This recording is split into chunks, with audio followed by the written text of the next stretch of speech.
Christmas carols are, likely, some of the earliest songs most Americans learn, and at the same time are probably among the earliest music still performed in popular American culture.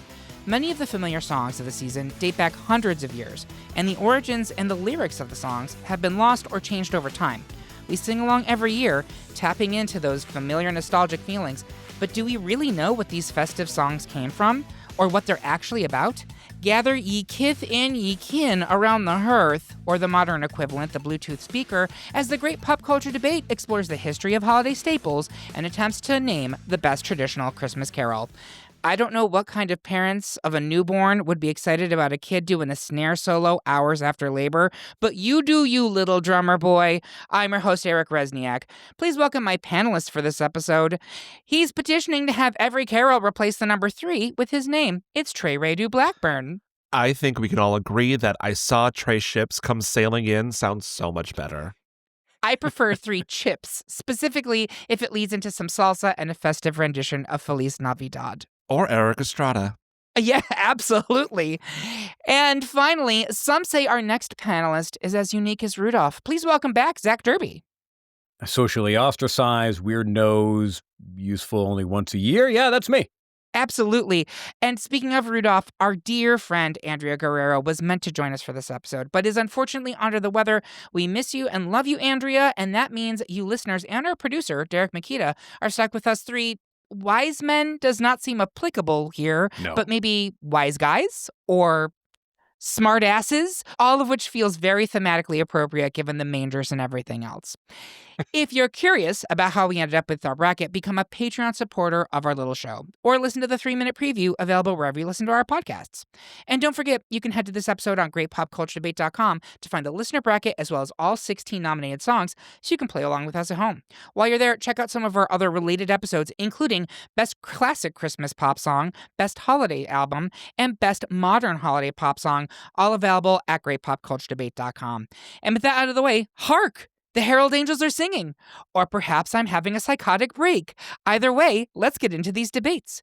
First, the bulk of the panel wants 1 seed O Tannenbaum / O Christmas Tree to keep branching into round 2, but Trey is here for 4 seed O Come, Emmanuel. Zach trimmed the tree, but not its chances in our bracket. Trey, tell us why it should not be O Leave, Emmanuel. Trey, please go first. Sure thing. So originally, O Come, Emmanuel is a Latin song from around maybe the 8th century. Damn. Right? Though it originally appeared in print in Germany in the early 18th century, so 1,000 years later. And then it was translated into English by John Mason Neal in the mid-19th century. It's based on a verse from the book of Matthew in the Christian New Testament. Matthew 1:23, the virgin will conceive and give birth to a son, and they will call him Emmanuel. I'm voting for O Come, Emmanuel, partly because I just do not like O Christmas Tree. That song annoys me to no end.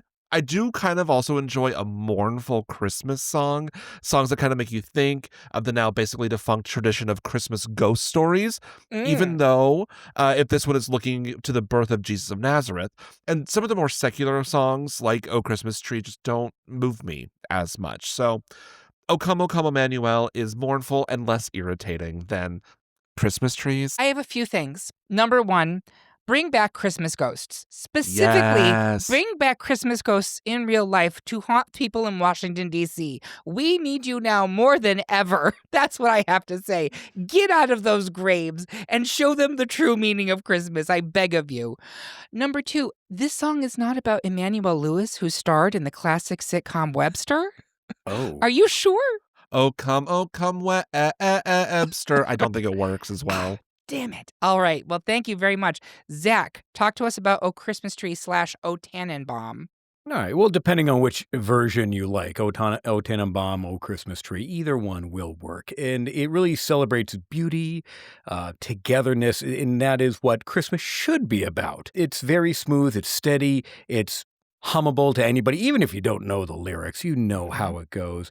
Christmas trees, they don't care about denomination, doctrine, translation, anything like that. It's also, it symbolizes warmth, a lot of nostalgia for a lot of people, especially me. A lot of people had candles in and around in their windows.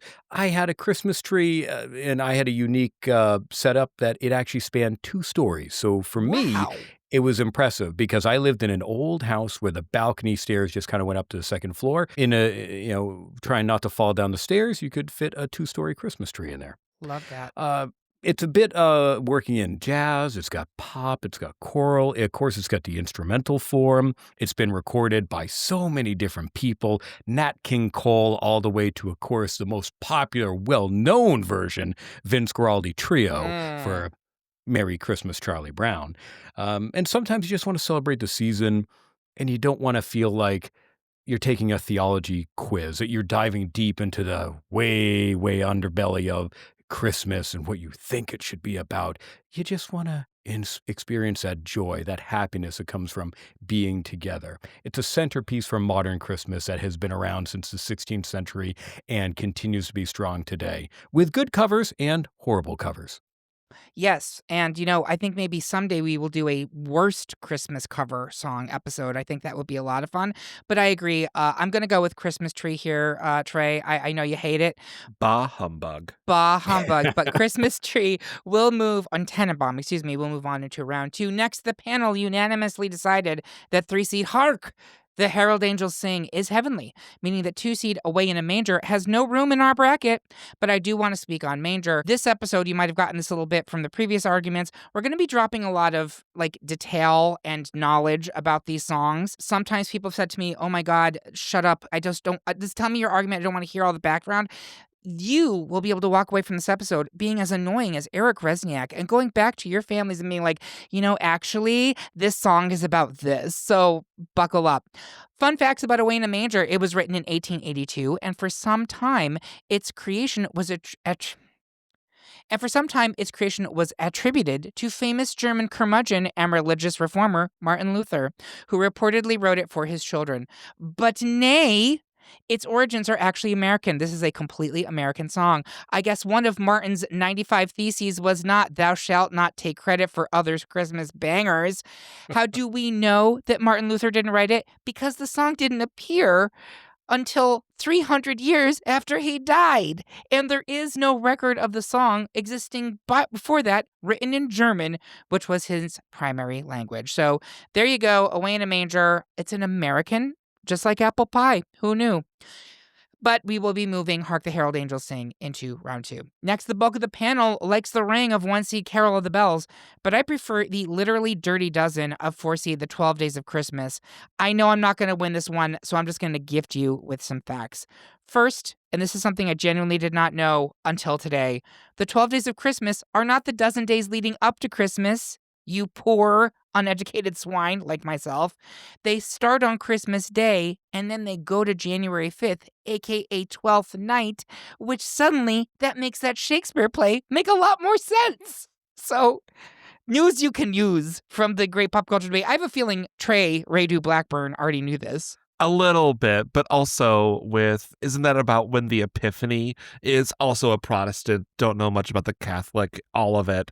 But I do remember the scene in Downton Abbey when they were passing out, I think, some more presents, and I think it was Mary that turned to one of the new maids and said, "You'll learn how we do things around here," as you celebrate those extra 12 days of Christmas afterwards. But the 12 days of Christmas coincided with a variety of feast days recognized by Roman Catholics in medieval England, which included Childermas on December 28th, in which choir children were given the powers of an actual bishop, including preaching sermons and locking teachers out of schools until they promised to give kids more school holidays. Medieval England was wild. I love it. It sounds perfect. Right? Bring back Childermas, you cowards. I'm not going to sit here and read the entire Wikipedia entry on the 12 Days of Christmas to you, but I could. Honestly, it's worth a read. It's fascinating. It goes into the song's likely origins as a mid-19th century memory game, the numerous variations of the different gifts in the song, like hares a-runnin', ships a-sailin', lambs a-bleatin', etc. But if you're wondering why anyone would send a total of 184 birds to some poor schmuck, That's 12 partridges, 22 turtle doves, 30 French hens, 36 calling birds, 42 geese, 42 swans. Let me blow your mind.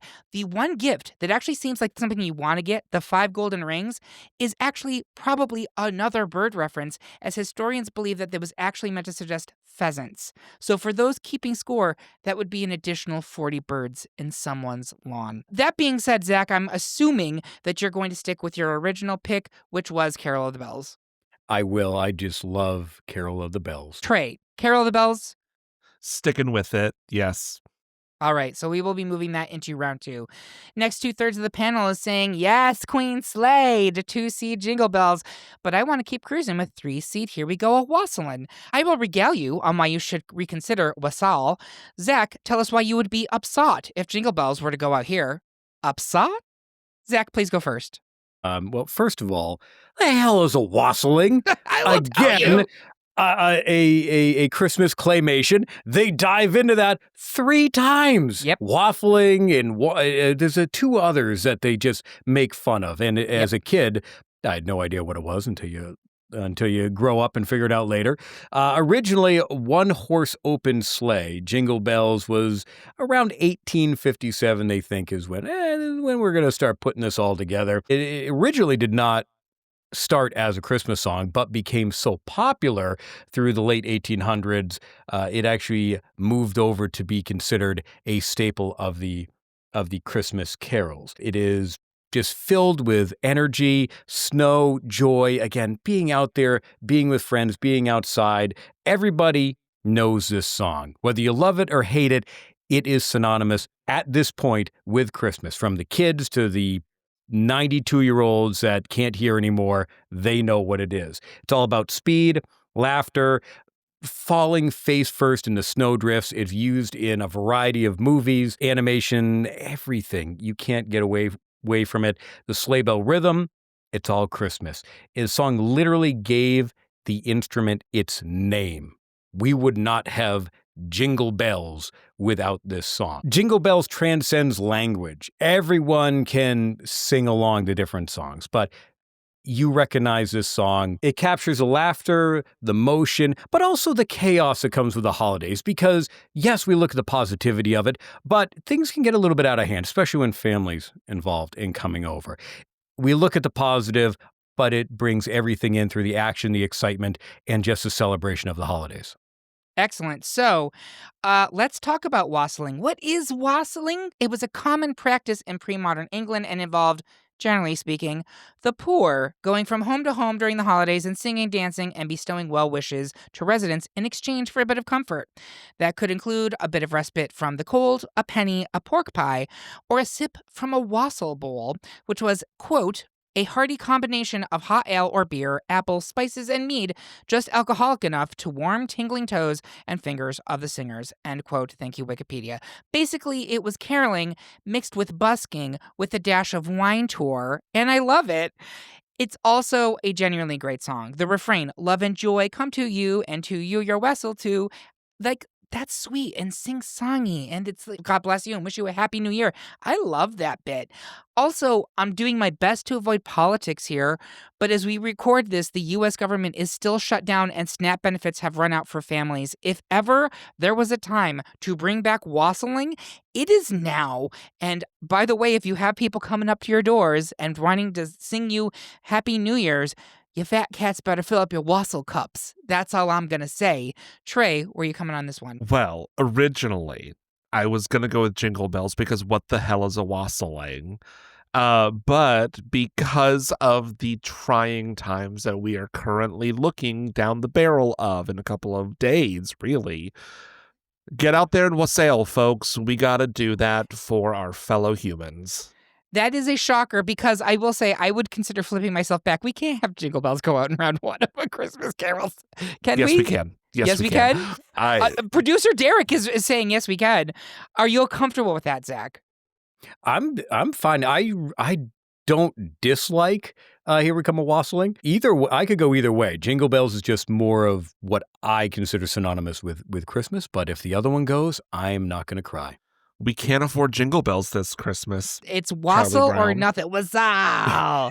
All right, so we will move. No, wait, can I flip it now after that? Oh, boy. Yeah, All no, right. I'm back to Jingle Bells. Yeah, if we're going to wassail, I'm going to go to Jingle. All right. So are you sticking with Jingle or are you going to wassail, Trey? Wassail. I'm going to go to Okay. wassail. We will be moving wassail into round 2. Next, it's another unanimous decision by the panel, this time for 1 seed God Rest You Merry Gentlemen, meaning that 4 seed The First Noel has seen its last mention in this debate.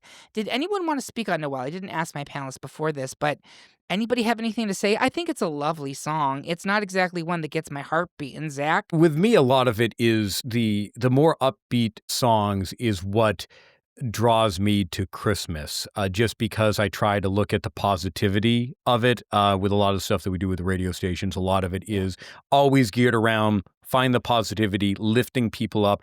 But some of these deeper, slower songs like The First Noel, they are beautiful. They're pretty, and they have a lot of energy, but also emotions attached to it. And it is a lovely song, but God Rest Ye Merry Gentlemen just spoke to me more than A First Noel. Amen. Amen. Anything else from you, Trey? I mean, really, I think that The First Noel is lovely, and it's got a great, chorus there. Noel, Noel. Those are really lovely, soaring high notes, but it's God Rest Ye Merry Gentlemen for me on this one. Yeah, I think The First Noel had a funky beat and you can dance to it, but it's no God Rest Ye Merry Gentlemen, which will continue into round 2. 2/3 of the panel are checking their hearing aid batteries and pushing for 2 seed Do You Hear What I Hear? While I continue to think that all is bright for the future of 3 seed Silent Night. Zach, do you know what I know? Which is that I'm outnumbered in favor of Do You Hear? I'll try not to sleep, in heavenly peace or otherwise, as I argue for Silent Night. I'll go first if that's okay, Zach. While many of these carols have uncertain origins, we actually know exactly where Silent Night came from. It was written by Austrian organist and teacher Franz Gruber to lyrics by priest Joseph Mohr, and it debuted on Christmas Eve 1818 at a church in Oberndorf, Austria. The song was declared an intangible cultural heritage by UNESCO in 2011, and it is one of the most recorded Christmas songs of all time, with more than 137,000 known recordings. But as with all of these songs, there is a little bit of weirdness that happened. For much of the 20th century, people assumed that Gruber must have worked with a more prestigious composer on it, because who could this nobody come up with this song that everybody loves? So Haydn, Mozart, Beethoven, and Schubert were all suspected as being the actual originators of this song. But in 1995, a manuscript was found that not only made it clear that Gruber alone wrote the music, but also made it clear who wrote the lyrics, as prior to that, Mohr had been completely forgotten by history. I love that they finally get their flowers, but the writer of Silent Night was named Franz Gruber. The bad guy in 1988's action film Die Hard is a German named Hans Gruber. Coincidence? I think not. Let this be the definitive end to the debate. Die Hard is a Christmas movie. It was written as such in 1818. With that being said, Zach, talk to us about Do You Hear What I Hear?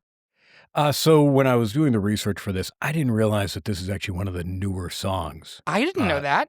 No, 1962. No kidding. Yeah. So that's when it was originally written. It loosely tells the story based upon the nativity of Jesus, as told in the Gospel of Matthew, even though it doesn't technically mention Jesus by name. So Silent Night is beautiful. But I view that as more of kind of like a lullaby to Jesus, where Do You Hear What I Hear? It's like an entire movie. It's got everything that you need. It builds. It's got a little bit of suspense and thriller, whispers, winds, kings, prophecy, all of that.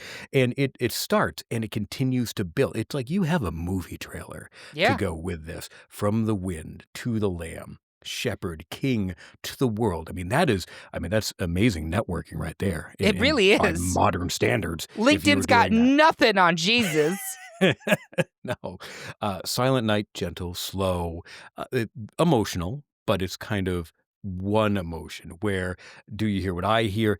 It lets you get loud, you belt, you whisper, the tension builds throughout the film, I view it as a film. It's a song.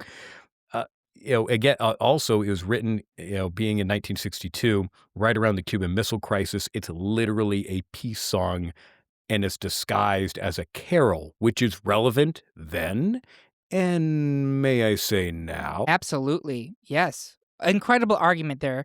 Trey, where are you? Is it going to be Do You Hear What I Hear, or is it going to be Silent Night? Well, because I love a mystery and Die Hard is not a Christmas movie, I'm going to stick with Do You Hear What I Hear, happening near Venezuela. And also, I'm going to make it a clean sweep because Zach got me. He got me with the argument. I just need one thing from you, Zach. Can you do the In a World voice for me?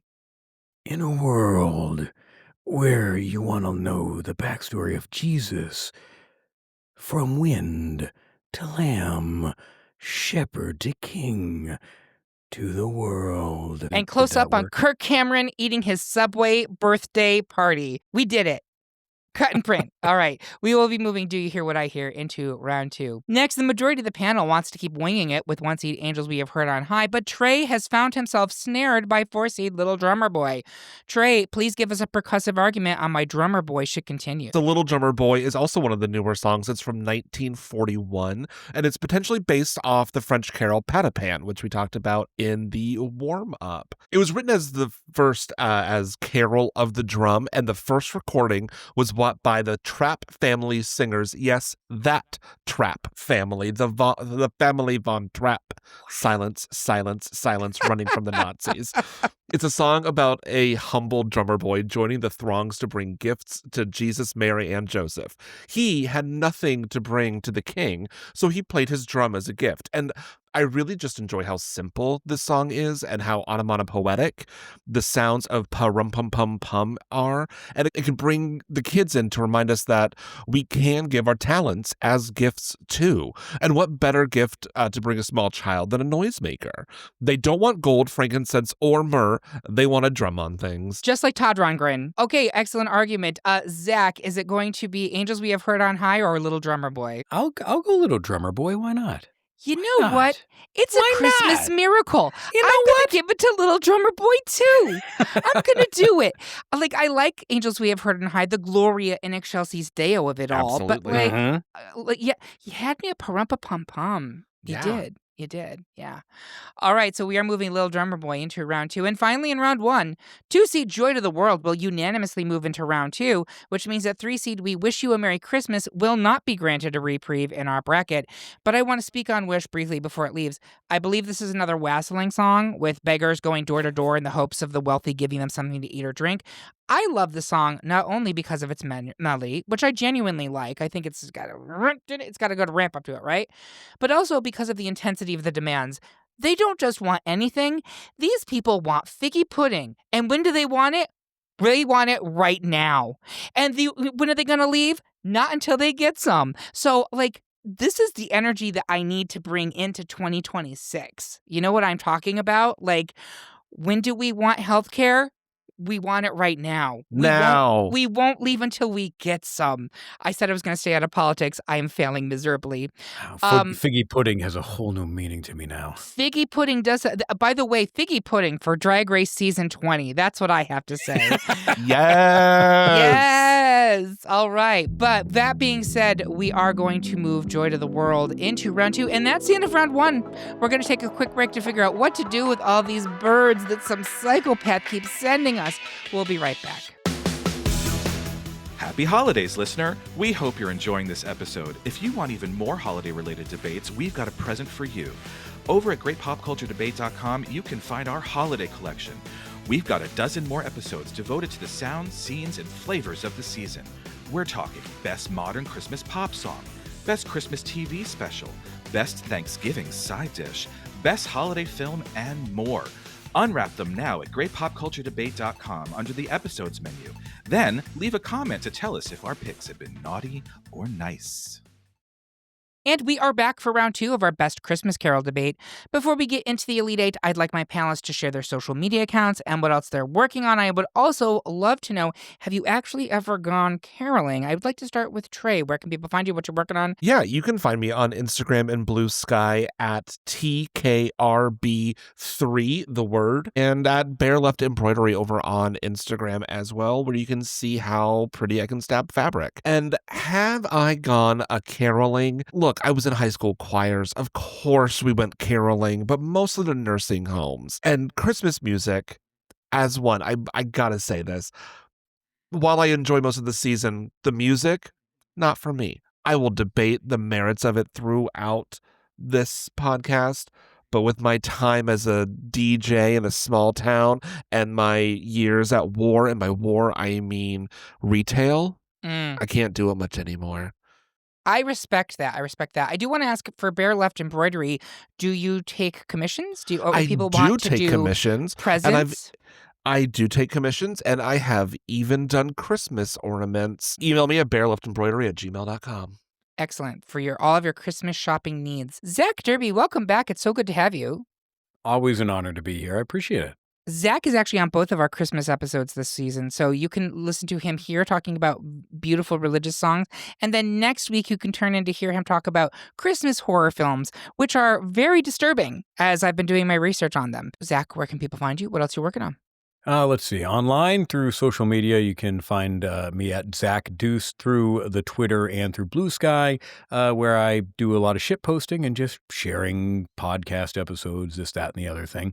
For what we're working on, let's see. At Podcasters Assemble, we just, I believe, released our episode celebrating the movie Clue, which was our November episode. And now we will be dropping, we usually try to do 2 Christmas films. One, we try to do a milestone celebration of some capacity because, well, we like those algorithms. And then we also try to go, what the hell do we actually want to talk about? So we'll go out of order every once in a while. And Yes. have you ever been caroling? Yes. Yes. I grew up in a very small town, like I said, in Bethlehem, and we did occasionally go out a caroling here and there. Since I grew up a Protestant, we would go around occasionally here and there, but more usually to what was dubbed the old folks' home or the community area. So you go there, and they were very appreciative of that. It wasn't all the time, but typically one night we would go out come the holiday season. We did some of that when I was in chorus as well, where we would go to the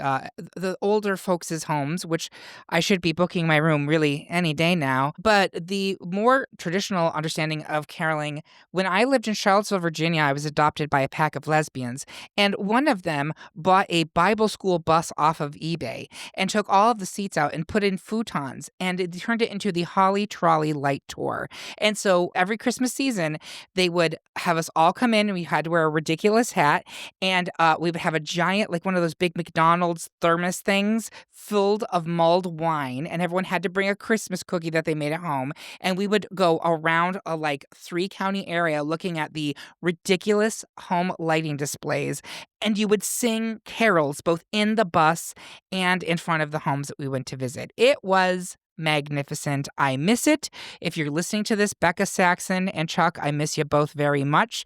And I would love to get that going in New York, but I have no idea where to even begin to go for that, honestly. If someone wants to buy me a Bible school bus off of eBay, let's talk. But with that being said, the best place to follow us is on Blue Sky at cheapycd.bsky.social or at Great Pop Culture Debate on Instagram or TikTok.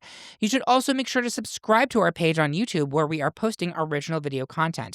But what you really need to do right this very minute is sign up for our weekly newsletter. It's new every Tuesday at noon. It tells you everything new that's coming out in pop culture that week. Sign up by finding the link on this episode at greatpopculturedebate.com or via our link tree on any of our social media accounts. Now, let's get into round 2, where I will continue to pretend that I know whatever frankincense is supposed to be. First up, it's another unanimous decision by the panel in favor of 3-seed Hark, the Herald Angels Sing, meaning 1-seed O Tannenbaum / O Christmas Tree's chances in this debate are anything but evergreen. Before we do move on, I did want to share one little detail that I thought was interesting. O Tannenbaum was not a Christmas song. It was not a Christmas song at all because Christmas trees were not a thing until the mid-18th century. People did not have them. It was actually a much older folk song that was written about a man's unfaithful girlfriend or wife or lover or whatever. The evergreen was actually about being true and fidelity. And it kind of got co-opted, as many things do, by the holidays. And now it's O Christmas Tree. But yeah, originally it had nothing to do with that. And Christmas trees were an invention of the last 150 years. Who knew? So anyway, Hark the Herald Angels Sing will continue into round 2. Next, both Zach and Trey have ringing endorsements for 1-seed Carol of the Bells, but I am begging for votes for 3-seed Here We Come A-Wassailing. Trey, throw cares away and tell us why we would be ding-dongs not to move forward Carol of the Bells. Trey, please go first. So Carol of the Bells is based on a Ukrainian song that I believe is pronounced Shedrick. If I mispronounced that, I apologize to everybody in Kyiv. They have bigger things to worry about, but They yes. do. So the original Ukrainian song is about a swallow that flies into a home during the new year, and it brings tidings of a plentiful and bountiful year for the residents therein. Then, Peter J. Wilhusky, an American educator and composer, heard the song, wrote brand new lyrics for it, and made it about Christmas. And then it became just immensely popular. One of the most immensely popular Christmas songs, especially the John Williams version of the song, which is heard in Home Alone. The rise and fall of the melody of the song from just a few soprano voices singing the openings and then adding in the altos and the tenors and the basses that swell into the Merry, Merry, Merry, Merry Christmas section in the middle, and then winding back down to the end just gives it a touch for me of like a homey feeling of like the rise that you are just so excited for the Christmas season, and then hey, let's just settle back in to the hell that is January after this Carol of the Bells has been sung and rung. Yeah, I mean, it really is expectations versus reality, isn't Yes. it? Yeah, that's the truth of it. Zach, where are you on this one? Is it going to be Carol of the Bells or Here We Come A-Wassailing, which I got nothing left on A-Wassailing, folks. I used all my wassailing. Wassailing is fun, and that's how you can get a very merry men. Yes. But I am gonna stick with Carol of the Bells. I am a fan of merry men, but as with all things in life, Trey had me at swallow. So I'm going to go ahead and give it to Carol of the Bells, making it a clean sweep, and we will move that into the final four. Next, the panel is split between one seed God Rest Ye Merry Gentlemen, while Zach and Trey are leaning into two seed Do You Hear What I Hear. Trey will let nothing dismay us as he stands firm with the gentleman.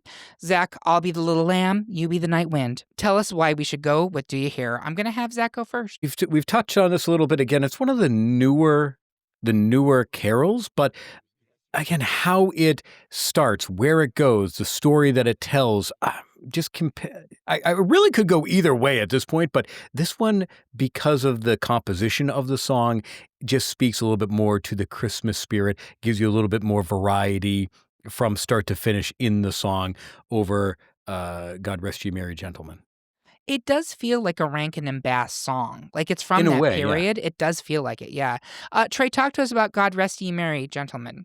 Yeah, so whereas Do You Hear is one of the newer songs, God Rest Ye Merry Gentlemen is from around 1650. It's based on Luke, chapter 2 of the book of Luke, just talking about the birth of Jesus of Nazareth.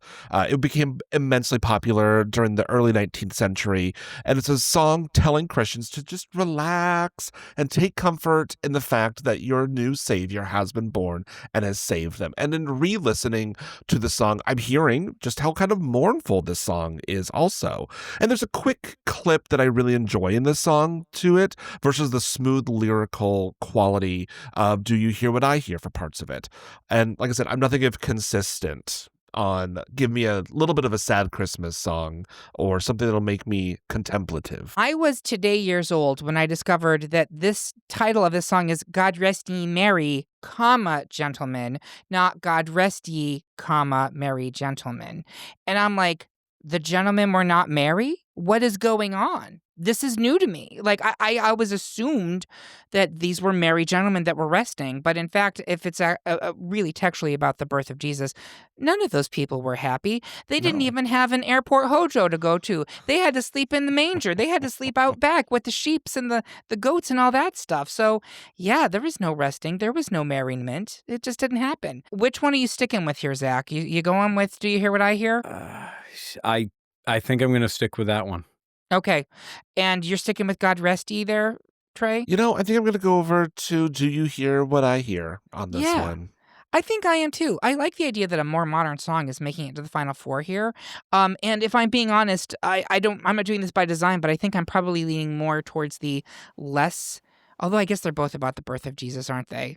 I was going to say I'm leaning towards the less religious ones, but these are both Jesus-y. So Do You Hear What I Hear makes it into the final four. Finally, in round 2, it's a unanimous pick as the panel is exclaiming its praise for 2-seed Joy to the World, meaning that 4-seed Little Drummer Boy is being played out of the bracket. But first, Trey, let this bracket receive her queen as you stump for Joy to the World. Yes, absolutely on that. So Joy to the World is from the early 18th century, written by Isaac Watts and based on Psalm 98, which is just, sing unto the Lord a new song, for he has done marvelous things. Joy to the World is just one of those joyous songs, right? When you think about the song, you think of these great a choir of 500 people, just all of the brass, all of the woodwinds playing at you, because it truly is a song that is about the title, Joy to the World, right? It is to me. You know what? I'm going to save my argument because we have to talk about it in the final four. So with that being said,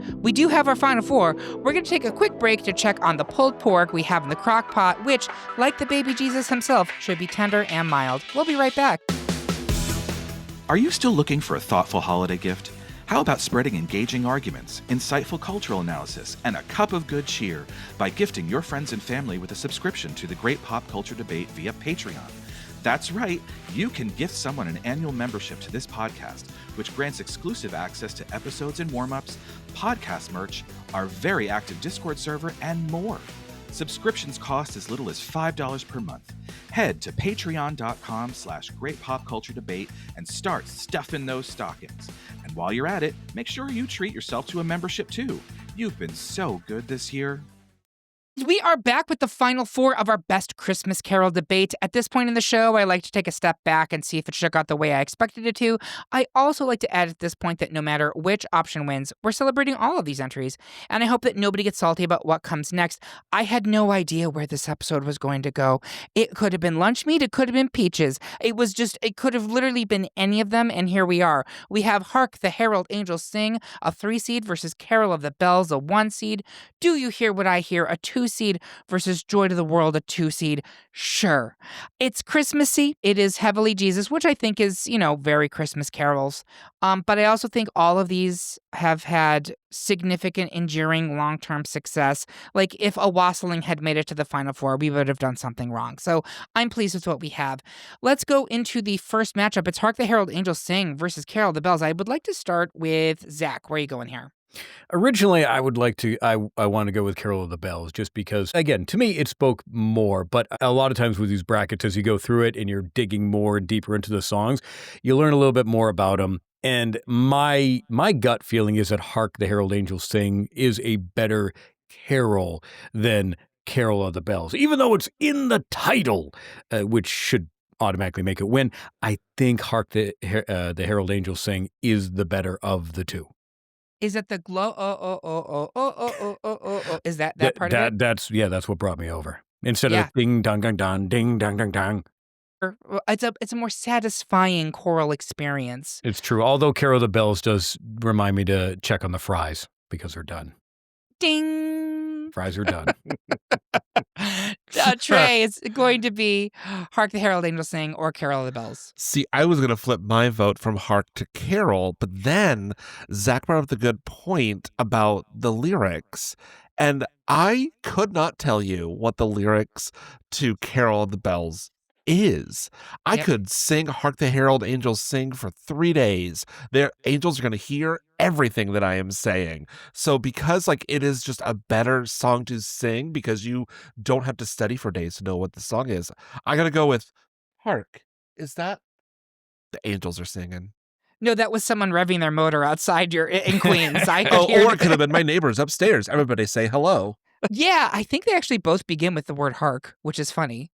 Hark how the bells, yeah. Yeah, they both begin with Hark. I'm going to give it to the Herald Angels Sing as well. I know it is the 3-seed here, which is the lowest of the bunch, but I agree that that's super. You can tell why I'm in a chorus, right? That part to me, it's just there's something about it that has that heart lift that you're looking for a good Christmas carol to kind of get you into the spirit. And I don't think Carol of the Bells it has the onomatopoeia aspect, but I don't think it is as successful in pulling at your chest and lifting you up the way that Hark does. So Hark the Herald Angels Sing. We'll move into the final two. Do You Hear What I Hear versus Joy to the World. Both 2 seeds. Trey, where are you going on this one? Ooh, this one is hard, right? Like, I do enjoy like those quieter, like contemplative songs, like that we've got with "Do You Hear" and "The Mystery." But "Joy to the World" is that, you know what? I want to see a bracket that ends in 2 very different songs. So I'm gonna go with "Do You Hear What I Hear" on this one. Interesting. Zach, where are you on this one? This is another one where it could go either way, and I do enjoy both of these songs. Joy to the World does give you that, like the up and the down throughout the song. It does give you a little bit more variety and flavor.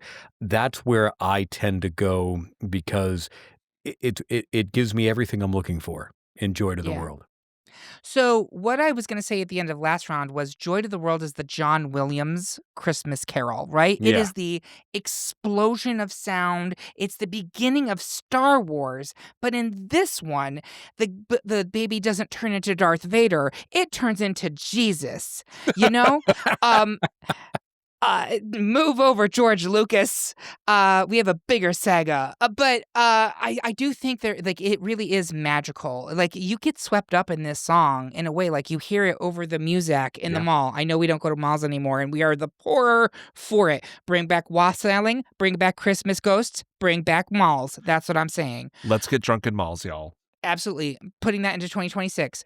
But to me, it's Joy to the World here. So I'm sorry, Trey. I know you wanted the 2 polls. No, totally understandable. So we have a final 2 of Hark the Herald Angels Sing versus Joy to the World. Basically, literally the exact same topic that are being discussed Yeah. here. And the topic is Jesus. I would like to start with Trey. Where are you going? So, Christmas music in general for me is just not one of my favorite things to listen to. We're recording this before the holiday season, and I feel very strange even talking about Christmas music I know. before December. I'm going to blame Derek for that one. 'Cause No, he's blame the me. producer today. Nope, Derek's the producer. I'm arguing with you. I think for this one, I'm going to have to go with Hark. All right. Zach, are you going with Hark the Herald Angels Sing or Joy to the World?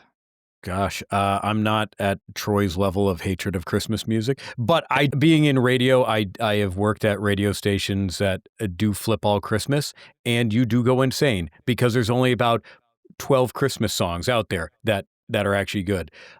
With this one, I will go with Joy to the World. Joy to the World. If Hark goes and wins, I'm fine with it, but I prefer Joy to the World. Because I want a little bit more joy in this world. I want joy too. Yeah, I'm sorry, Trey. I'm giving to Joy to the World as well. I just think it is the most uplifting of the songs. And it is. It's just like getting socked in the face by the Christmas spirit, you know? And that's what I want in my holiday music. So there you have it. Our pick for the best Christmas carol is Joy to the World. Do you agree? Do you think we should have kept silent on this night? Tell us how you really feel by leaving a comment on this episode at greatpopculturedebate.com or find us on Blue Sky or Instagram. While you're there, make sure you subscribe and follow the podcast. You can hear about what new debates are coming soon, vote in open polls, and even decide which topics we tackle next. I want to say thank you to my panel. Like the song says, God rest you merry, gentlemen. And thank you for listening. If you love what you heard, please consider supporting us on Patreon, where you can get even more exclusive content and get episodes a whole day early. Consider it a Christmas gift to yourself that pays back all year long. We hope you have a good one, and remember, everyone is entitled to their wrong opinion. Now, is it too late to ask who this Carol is that we've been talking about all night?